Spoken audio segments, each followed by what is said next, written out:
Sing this Mozart and I'll marry you. Admiral Diana Hale joked as she walked past the mop bucket, not expecting the quiet janitor to respond. But when he opened his mouth, everyone in the Grand Navy auditorium froze. A single dad, a forgotten talent, and a voice powerful enough to change every life in that room, including hers. What happened in that hall would travel across the entire Navy base, then across the entire country. And it all started with a man who never believed he deserved a second chance. The auditorium smelled of fresh polish and old medals. Navy Admiral Diana Hale had just wrapped up a long rehearsal for the annual Military Honors Night. She was known for her discipline, her kindness, and her impossible ability to hear the tiniest mistakes in a performance. Musicians feared her. Officers respected her. And no one ever expected her to joke. But that day, she was tired, and her perfectly pressed uniform carried the weight of dozens of responsibilities. Across the hall, a quiet janitor named Ethan Ward wiped the floor carefully, avoiding disturbing anyone. His head was always bent, his shoulders curved inward as if hiding a secret life. On his left wrist was a cheap watch with a scratch across the center, the only thing his late wife had left behind. On his phone, a picture of his daughter Lily waiting for him at home, smiling with missing front teeth. Ethan didn't speak much. Not because he was shy, but because life had taught him that dreams were for people who had time, money, and luck, things he no longer had. As Diana walked out, she heard Ethan humming softly. Not loudly. Not confidently. But enough that it echoed perfectly in the silent room. She stopped. Turned back. Raised an eyebrow. Is that Mozart? Ethan jumped. Oh, sorry, ma'am. Just a habit. I'll stop. Diana smirked. Sing this Mozart piece and I'll marry you, she teased, tapping the music sheet on her clipboard. The officers around her laughed in surprise. The Admiral? Joking? Impossible. Ethan gave a polite smile and kept mopping. He didn't know how to explain that Mozart had been his dream, once. Before life broke him. Before bills replaced melodies.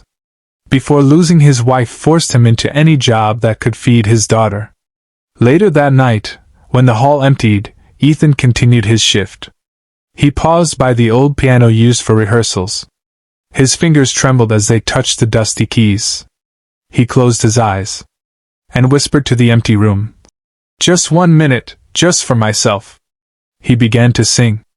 A Mozart aria, forgotten by most, feared by many, requiring a voice so powerful and so pure that even professionals cracked under its weight. But Ethan didn't crack. His voice rose like a storm breaking open.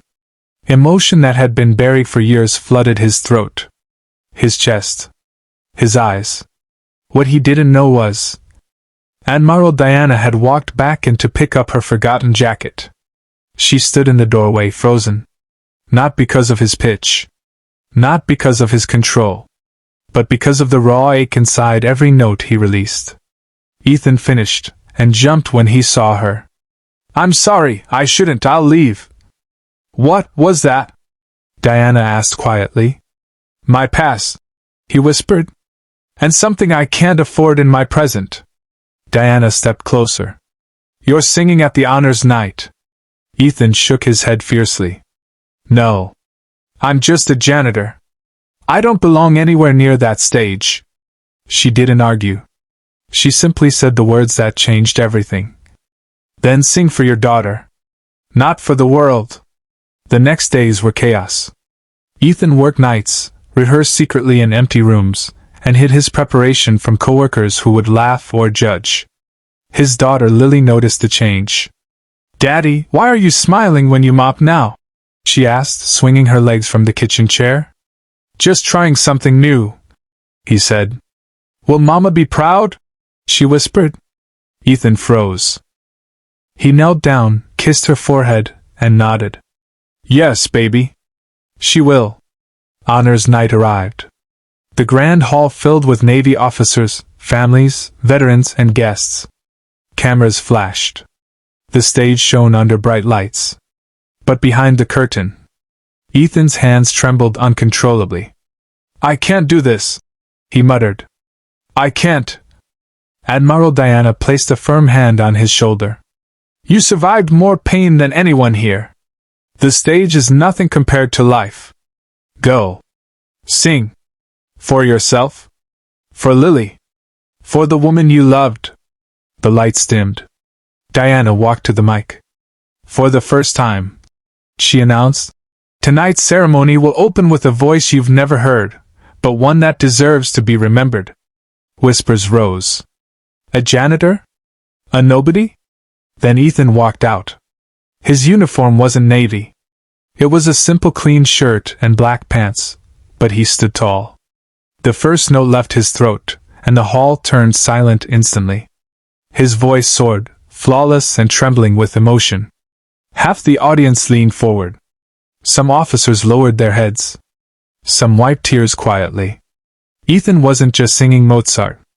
He was singing heartbreak, love, fatherhood, grief, hope, regret, and strength all at once. Even Lily, sitting in the front row with a tiny bow in her hair, stared in awe, her mouth slightly open. By the last note, everyone stood. A standing ovation. Cheers. Claps echoing like thunder. Ethan stared at the crowd, overwhelmed. He never imagined anyone would hear him again. Never imagined anyone would care. Diana walked on stage, smiling at him. "Remember what I said?" she joked in front of thousands. "Sing this Mozart and I'll marry you." The hall roared with laughter. But then she leaned closer and whispered, so only he could hear. "You're more than your past, Ethan. Don't let the world decide your worth. You decide it." That night, Ethan received 3 job offers from music academies, 2 performance invitations, and dozens of officers congratulating him. But the best moment came when Lily hugged him and whispered, "Daddy, Mama really is proud." I felt it. And for the first time in years, Ethan believed it.